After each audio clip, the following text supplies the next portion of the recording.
On one side, you have Dagestani youth who want Sharia law going into the forest to fight for that. And on the other side, you have the Spetsnaz, and it goes on every day.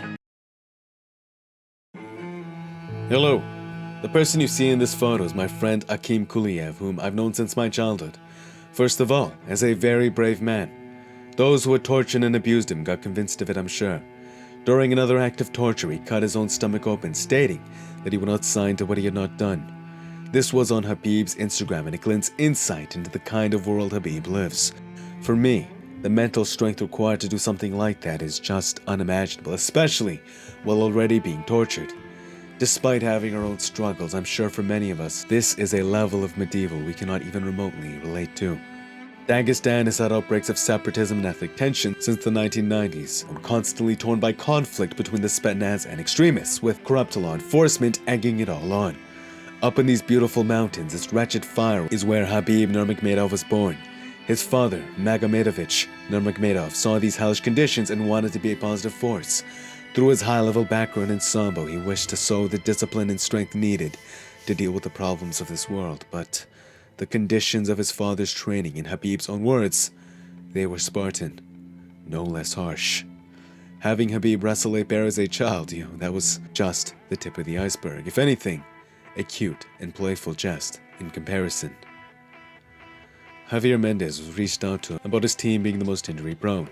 He said that 4 of the injuries that were listed came from Khabib Nurmagomedov and Ruslan Magomedov, and that those injuries occurred from their training in Russia. Whatever Khabib is doing there, the environment appears to be as harsh as it gets, explaining why Khabib is so frequently injured.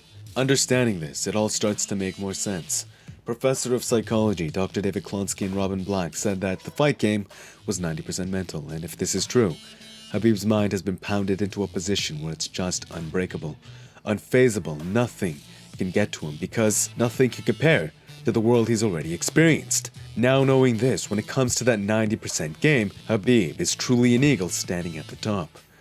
Watch him take a head kick and walk forward as if nothing had happened. Like none of it's a big deal. His certainty in victory, his confidence, it's so supreme, it's as if his will feels absolute. It's crazy how messy, how stiff, how savage Khabib is in that arena, and yet none of these elite warriors can beat him. He just ragdolls and manhandles them as if they never belonged in that fight. And his messy striking technique, it always finds a way to land because his opponents are always so worried about the grappling. His capacity for that grappling, though. Maybe his shorter reach plays a role in his ability to leverage his opponents, find space to generate power for his ferocious ground and pound. Maybe it's a higher concentration of jiu-jitsu practitioners but fewer sambo, allowing him to learn their tools whilst keep his own unique grappling style's knowledge advantage. Here's what I know for certain though. His weight cut from 180 to lightweight is definitely a reason for his huge strength advantage. Khabib is a rarity in that through sheer force of will, he maintains his strength and cardio despite that massive weight cut. It's said he's even outmuscled 185-pound middleweight Luke Rockhold. I seen him out of camp once, man, and that's a big dude, 95 kilos, the light heavyweight size, like wrestling Luke Rockhold, out-muscling him. He's just bigger, denser at 155, and I know every one of his opponents, when Khabib gets his hands on them, they feel it. This guy is just way too strong. It's interesting though. Khabib does not seem very explosive at all. He seems kind of stiff, especially when we see him charge in. He doesn't have that same explosiveness most wrestlers or even strikers have when they try to smash you. Instead, his entire body looks and moves like a crank, just persistently applying force in a way where, sure, you may be able to fight it at first, but eventually, his will overtakes yours. That's what everyone always says about Khabib. Not that he's explosive, but like a vice grip, he's just so inhumanly strong. It all starts to make a little more sense. He has persistent strength, muscling its way over into a dominant position. That is what I believe his stiff and slow body trades for explosiveness, sheer persistent strength.